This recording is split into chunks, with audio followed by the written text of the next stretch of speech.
किसी ने सही ही कहा है कि सत्य परेशान हो सकता है पर पराजित नहीं। इसका उदाहरण बना है रीवा न्यायालय। आपको बता दें कि रीवा न्यायालय ने 3 पत्रकारों पर जो गैंग रेप जैसे गंभीर धाराओं पे जिन पर मुकदमा दर्ज किया गया था, उन पे आपको बता दें कि धीरेन्द्र नाथ चतुर्वेदी, आनंद सिंह एवं उनके सहयोगी साथियों की बदौलत इन 3 पत्रकारों पर जिन पर गैंग रेप और पॉक्सो जैसी गंभीर धाराओं पर मुकदमा दर्ज किया गया था, जो कि सिविल न्यायालय में दर्ज था, उन पर अब बाइज्जत बरी कर दिया गया है। उन्हें बाइज्जत बरी कर दिया गया है। आपको सुनाते हैं इस मामले में उनके वकील ने मीडिया को क्या जानकारी दी। 23/5/2022 को FIR थाना सिविल लाइन में रजिस्टर्ड हुई। 3 पत्रकार उमेश सिंह, अमरनाथ मिश्रा और प्रद्युमन शुक्ला के खिलाफ, इनके खिलाफ धाराएं थी धारा 376 2N, धारा 450, 506 IPC और पॉक्सो की 2 धाराएं इनके ऊपर 6 और 5 इनके ऊपर लगाई गई।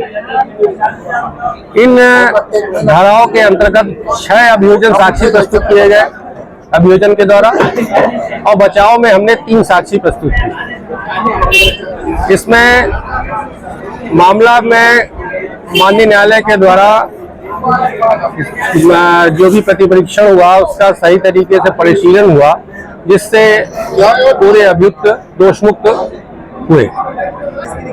देखिए, पत्रकारों को एक इस प्रकरण में भी लागू हुआ था कि इसमें उच्च अधिकारी पत्रकारों के खिलाफ जब मामला संस्थित हो उसकी जांच करें, लेकिन जांच भी अगर निष्पक्ष हो तब अगर इस प्रकरण में तो अगर सामान्य रूप से अगर सही तरीके से इन्वेस्टिगेशन कर दिया जाता तो ये मामला पंजीबद्ध नहीं होना चाहिए,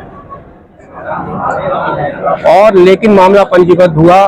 पत्रकार, चूंकि इसमें सबसे बड़ी बात एक रंजिश की थी कि एक जो इसमें पत्रकार मुलजिम बनाए गए थे, उनके परिवार के ऊपर जब मारपीट की गई और उसका FIR दर्ज कराया गया। पत्रकार अपना काम कर रहे थे, उन्होंने अपने पेपर में उसका प्रकाशन किया। जब प्रकाशन किया तो इसमें इनसे रंजिश रखी गई और इनके खिलाफ एक झूठा मामला बनाया गया। ये हमने अपने प्रकरण में डिफेंस में भी प्रस्तुत किया। क्योंकि मैटर पॉक्सो का है, इसलिए हम हर चीज यहाँ पे आपको बता नहीं सकते। अभियुक्ति के बारे में भी हम कुछ आपको बता नहीं सकते, और ना ही इंग्रीडियंट्स केस के ज्यादा बता सकते हैं, क्योंकि हमें उसकी पहचान छुपानी है। ये सुप्रीम कोर्ट का फैसला है। लेकिन अगर देखा जाए तो अगर पुलिस इन्वेस्टिगेशन सही तरीके से करती तो मामला नहीं बनता। ये माननीय न्यायालय ने इस बात को समझा, और खासकर इसलिए भी जरूरी है कि पत्रकार जो होता है वो लोकतंत्र का चौथा स्तंभ होता है।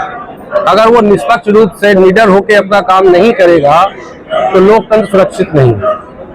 यहाँ पे इन्वेस्टिगेशन अथॉरिटी को, खासकर पुलिस के उच्च अधिकारियों को अपने सबऑर्डिनेट थाने में जहाँ पे FIR रजिस्टर्ड होती है, उनको ये समझाना पड़ेगा, उनको इंस्ट्रक्शन देने पड़ेंगे कि आप मामले की कम से कम निष्पक्ष विवेचना कीजिए, जिसकी कमी हमने इस केस में पाई।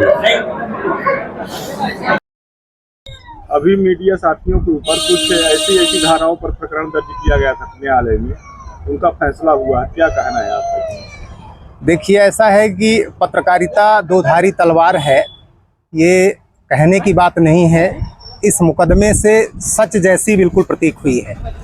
हमारे 3 पत्रकार साथी थे जिनके खिलाफ और किसी ने नहीं, कुछ पत्रकारों ने ही, जो सुपारी पत्रकारिता करते हैं, उनने एक षड्यंत्र किया और पुलिस का उसमें सहयोग बराबर रहा। पुलिस ने बिना जांच पड़ताल किए मुकदमा उन धाराओं में दर्ज किया जो इतने गंदी धाराएं हैं कि कुछ दिन तक तो चेहरा दिखाने लायक हमारे पत्रकार नहीं रहे।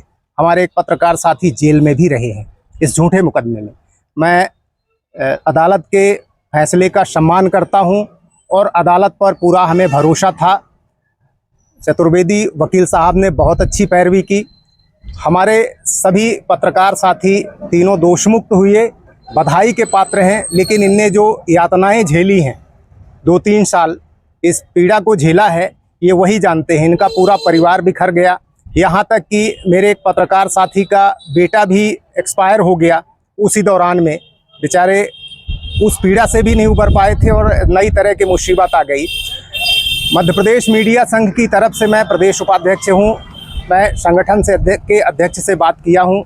ठाकरे जी ने कहा है कि मैं प्रेस काउंसिल ऑफ इंडिया और मुख्य न्यायाधीश और सभी अच्छी माने वरिष्ठ अधिकारियों से आवेदन पत्र देकर इस पूरे मामले में जो षड्यंत्रकारी हैं उनके खिलाफ मामला दर्ज किया जाए और उन्हें उनके दोष सिद्ध होने पर उनके विरुद्ध कार्रवाई की जाए, ये मांग करने का हम लोगों ने प्रस्ताव रखा है और उन्हें स्वीकार किया हमारे प्रदेश अध्यक्ष ने।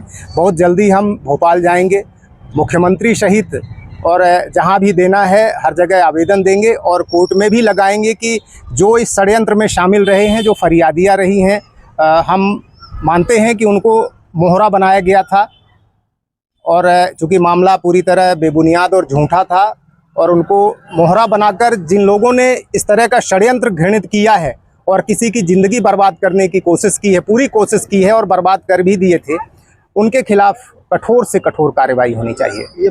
कहीं न कहीं पुलिस के मानसिकता और कार्यप्रणाली पर भी प्रश्न उठ रहे हैं, इस पर क्या कहेंगे? देखिए, पुलिस क्या है कि ईगो में रहती है। पुलिस को ये है कि पत्रकार हमसे नीचे रहे और जैसे ही कुछ पुलिस के दलाल टाइप के गवाह मिल जाते हैं या कोई षड्यंत्रकारी मिल जाए, पुलिस तत्काल पत्रकार के खिलाफ मुकदमे दर्ज करती है। 10 साल 15 साल पुलिस मुलजिम बनाकर रखती है पत्रकारों को और पत्रकार निर्दोष है ये साबित करने के लिए अदालत का चक्कर काटता रहता है। ये कोई नई बात नहीं है। यहाँ हजारों ऐसे मुकदमे हैं जो पत्रकारों के खिलाफ झूठे चल रहे हैं।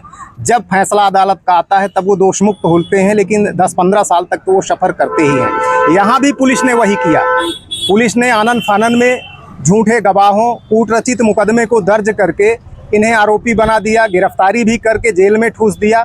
लेकिन सच्चाई जब उनके समझ में आई कि ये केस थोड़ा उल्टा पड़ेगा तो आवेदन के आधार पर उनने जांच भी किया। और एक बात और बताना चाहता हूं, गृह मंत्रालय का एक आदेश है कि किसी भी पत्रकार के खिलाफ अगर कोई मामला पंजीबद्ध होता है तो उसकी जांच एसपी, डीआईजी रेंज के अधिकारी करेंगे।